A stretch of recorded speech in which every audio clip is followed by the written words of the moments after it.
Dios no tiene favoritos, tiene íntimos. Capítulo 10. Trabajo multigeneracional. La multiplicación de los íntimos. Nuestro Dios es un Dios de propósitos y sus propósitos se establecen a través de las generaciones. Él es el Dios de Abraham, de Isaac y de Jacob. Trabaja a través de muchas personas en diferentes épocas para cumplir sus promesas. Es el mismo hoy, ayer y para siempre. El éxito del reino de los cielos está relacionado con el trabajo multigeneracional.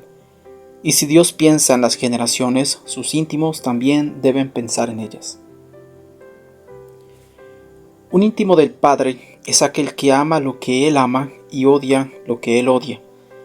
Todos sabemos que Dios odia el pecado y sus síntomas. Ahora bien, lo que Dios ama es mucho más amplio. Tenemos que alinearnos a su corazón para aportar a lo que Él sigue edificando a través de las generaciones. Quiero usar el ejemplo del rey Ezequías, que fue un hombre recto delante de los ojos de Dios, o sea, un íntimo en su tiempo.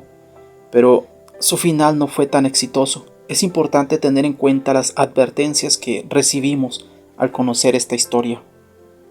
La mayor parte de su historia está en Segunda de Crónicas del capítulo 29 al 32. Les recomiendo que lean todo el contexto para entender que Ezequías fue un hombre bueno.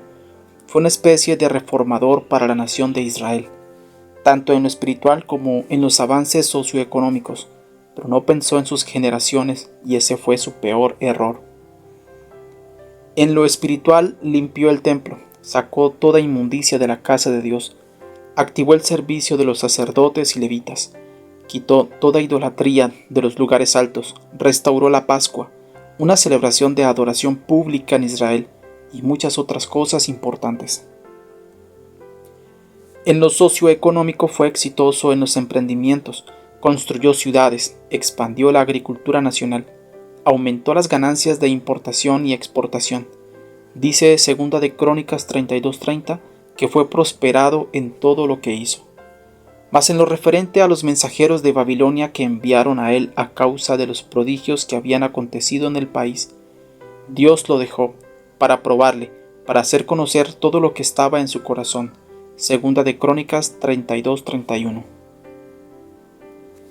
Es aquí donde comienza la verdadera prueba de un íntimo, en la prosperidad y en el éxito. Cuando uno no tiene nada, siempre es dependiente de Dios y siempre tiene el corazón quebrantado. Pero cuando comenzamos a crecer, a madurar, a tener frutos, bienes, dones y riquezas dados por Dios, empezamos a ser independientes y creer que podemos solos. Esta es la visita de Babilonia.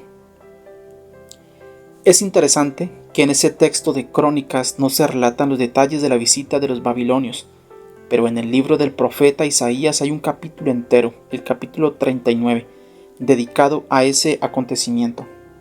Dice que el rey Ezequías abrió las puertas del palacio y del reino a Babilonia para mostrar todo lo que tenía y lo que había logrado. En otras palabras, Ezequías intimó con Babilonia.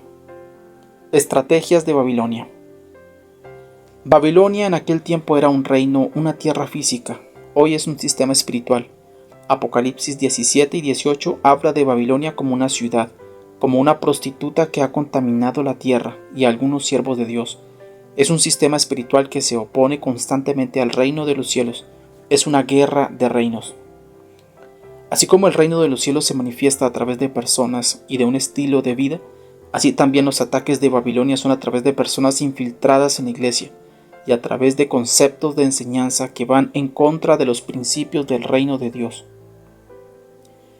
Pero el tema central aquí es que después de que Ezequías intima con Babilonia, un espíritu de autosuficiencia, Dios envía al profeta Isaías a decirle que a causa de esto él perdería todo lo que sus padres habían atesorado en las generaciones anteriores y que sus hijos, su descendencia, serían llevados a Babilonia como esclavos y serían eunucos allá. Para mi sorpresa, después de esta sentencia de parte de Dios, Ezequías da una de las respuestas más egoístas que he encontrado en la Biblia.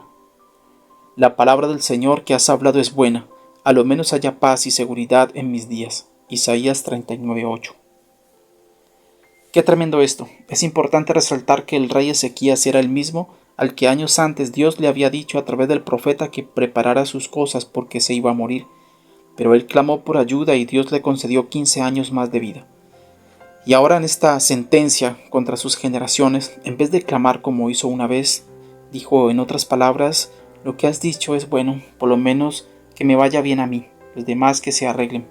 No puedo creer que haya gente con esta mentalidad. El sistema de Babilonia está fundado en confusión y egoísmo. Son cosas que reinan en el pensamiento humanista de este tiempo. Escucho gente decir: no se puede arreglar el mundo, sino que cada uno debe cuidar de su vida. Así se multiplican los divorcios, parejas que viven separadas, hijos rebeldes y principalmente choques generacionales, porque quien sale perdiendo es la familia. Debemos romper con todo espíritu de egoísmo y de pensar que nos vaya bien solo ahora. Debemos tener la mente de Dios y pensar en las generaciones, cerrando las puertas a Babilonia y viviendo el reino de los cielos hasta en los más mínimos detalles. ¿Cómo pensamos en las generaciones? Necesitamos verdaderos padres, naturales y espirituales, que anden en que sus hijos vayan más rápido y lejos que ellos. Cuando digo padres espirituales no tiene nada que ver con la edad, ni con una posición eclesiástica, sino con el deseo de multiplicarse para cumplir el propósito eterno de Dios en su tiempo. Escuché la historia de un pastor que a los 15 años de edad, cuando aún no tenía ni siquiera novia, juntó todo el dinero que había ganado en un mes de trabajo vendiendo cosas e hizo un pacto con Dios para que sus hijos no pasaran las mismas dificultades económicas que él.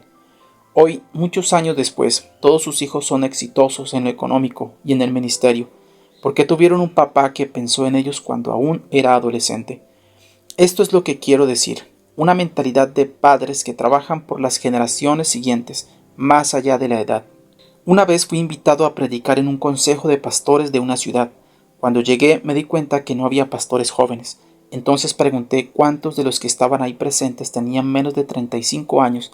Para mi sorpresa no había ninguno. Entonces hablé del famoso texto de Malaquías 4, 5 al 6. Estoy por enviarles al profeta Elías antes que llegue el día del Señor, día grande y terrible. Él hará que los padres se reconcilien con sus hijos y los hijos con sus padres, y así no vendré a herir la tierra con destrucción total. Estos son los últimos 2 versículos del último libro del Antiguo Testamento. Después de ahí comienza una etapa de transición hacia un nuevo pacto. Normalmente todas las Biblias tienen una hoja en blanco después de Malaquías y antes de Mateo. Creo que esto es muy significativo porque representa cuál debe ser nuestra actitud en medio de una transición. Ser como una hoja en blanco. Dejar atrás viejos hábitos y conceptos para que Dios escriba su historia en y a través de nosotros. Entonces comencé a comentar a los pastores que necesitamos una transición en el liderazgo establecido. Si nuestra tierra está herida con destrucción es porque las generaciones no se reconcilian con ese manto profético que representa Elías. Comenté que veo un choque generacional muy fuerte que se nota en expresiones como estas. Los jóvenes dicen: estos viejos religiosos no saben nada y encima no nos dan lugar. Los ministros establecidos dicen: a estos jóvenes les falta mucho, tienen que pasar por todo lo que pasé y quizá después lleguen a ser como yo.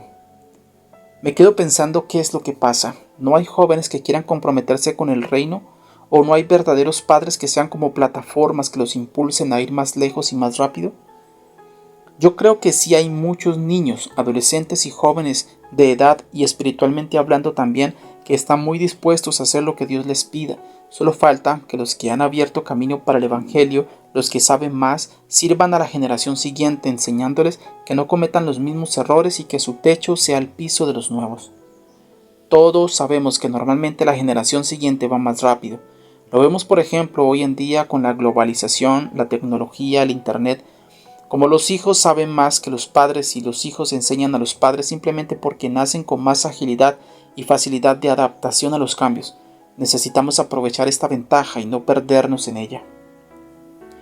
Yo como papá deseo que mi hijo logre más cosas que yo y de una manera más rápida. Yo ya sufrí muchos errores que hoy sirven como una plataforma para que él se suba y despegue hacia su propósito en Dios. Mi hijo no tiene que arrancar de cero. Esta es la idea de este capítulo. Pensemos en las generaciones. ¿Todo lo que estás haciendo hoy es para tu provecho o para dejar una nueva generación en una posición de ventaja para que siga el propósito de Dios? Todos tenemos que tener claro el destino. predicar el evangelio del reino a todas las naciones. Entonces la tierra se llenará del conocimiento de la gloria de Dios como las aguas cubren el mar. Si sabemos esto, seremos conscientes de que solos no podemos lograrlo. En esta etapa de la vida del reino no hay tiempo para los llaneros solitarios. Nadie hace nada solo en el reino, ni siquiera Dios mismo. Él trabaja con una comisión, Padre, Hijo y Espíritu Santo. Ni Jesús hizo nada solo.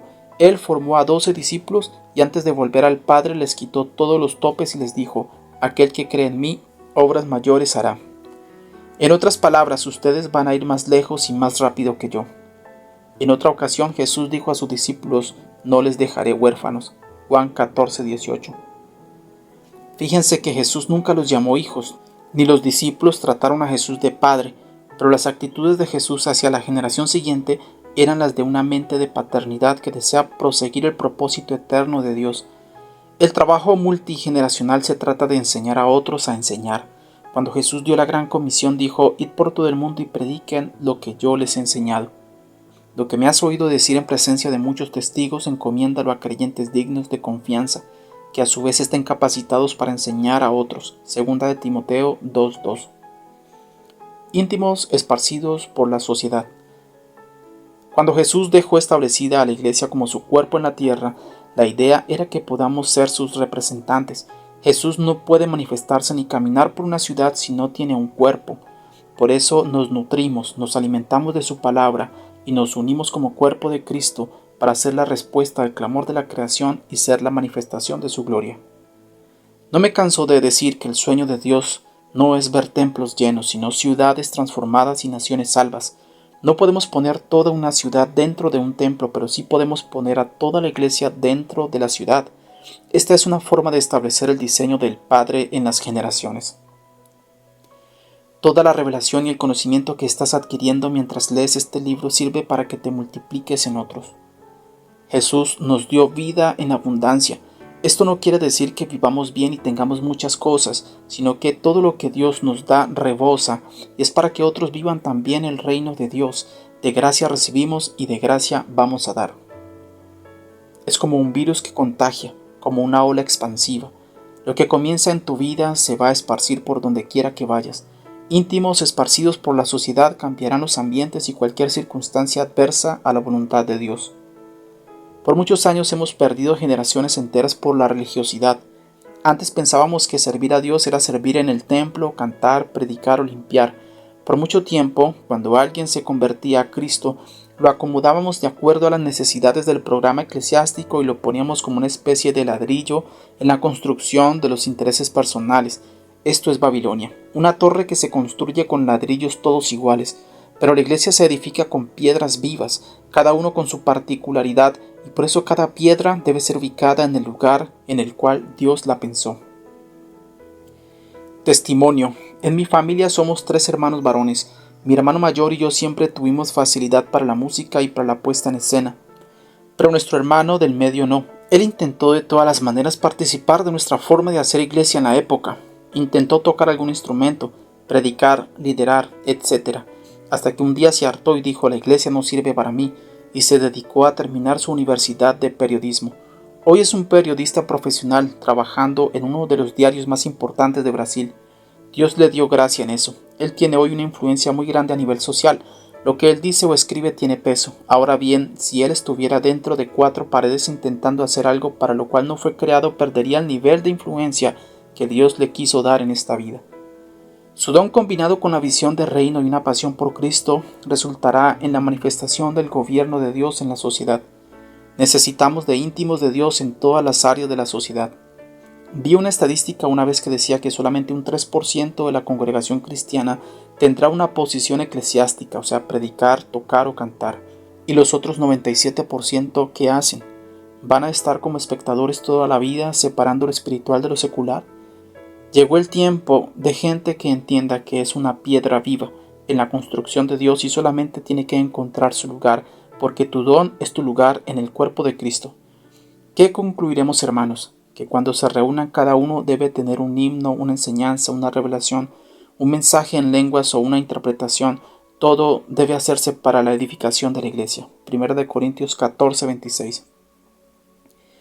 Hemos intentado poner todas las profesiones al servicio de un templo en vez de esparcir a todos los íntimos en cada área de la sociedad, como dice Johnny Enlow en su libro La profecía de los 7 montes. Debemos ser una iglesia gobernante que toma los lugares altos de cada territorio. Toda sociedad tiene por lo menos 7 áreas de influencia. Primero, la política o el gobierno. Segundo, la economía. Tercero, la educación. Cuarto, las familias. Quinto, medios de comunicación. Sexto, entretenimiento, o sea, el arte, la música, los deportes, etc. Y séptimo, la religión. Por mucho tiempo quisimos traer todas estas áreas dentro de la religión, pero ahora es tiempo de reformar todas las cosas para que Jesús regrese. Hechos 3:21. Esto nos habla de que la iglesia tiene que tener el control de lo que pasa en la tierra. No se trata de política o autoritarismo, es cuestión de reino. El que tiene el poder gobierna. Jesús dijo: toda potestad me ha sido dada en los cielos y en la tierra. Por tanto, id y haced discípulos de las naciones. El poder de Dios en nuestras vidas no es para que nos sintamos bien en los cultos, sino para discipular naciones. Esta es la mejor forma de salvar generaciones, no con un trabajo piramidal, sino horizontal, donde nos esparcimos, nos infiltramos en los lugares altos de cada ciudad o nación, para que reine la luz de Cristo que no se puede esconder. Veo que se levantan puntas de lanza que van a abrir camino para el evangelio del reino a donde no se llegaba antes. No pelees por un lugar en la plataforma de tu congregación. Lucha como Jacob para desatar tu destino en Dios y Él te dará una plataforma muy distinta a la que imaginas para restaurar todas las cosas y reconciliar al mundo con Dios. 2 Corintios 5:19. Todo volverá al plan original, intimidad con Dios y gobierno sobre la tierra. Mas gracias a Dios que nos lleva siempre en triunfo por medio de Cristo Jesús, manifestando a través de nosotros la fragancia de su conocimiento. 2 Corintios 2:14. Ginosco, conocimiento. Primero, ¿qué aprendiste de la vida del rey Ezequías? Segundo, ¿de qué forma concreta puedes invertir en tus generaciones? Tercero, ¿en qué área de la sociedad te ves actuando para multiplicarte como íntimo? Experiencia. Camina por las calles de tu ciudad y observa qué cosas necesitan ser reconciliadas otra vez con Cristo. No hablo solo de personas, sino de áreas de la sociedad que están gobernadas por las tinieblas. Lo que más te incomode es una señal de que ahí tienes que trabajar.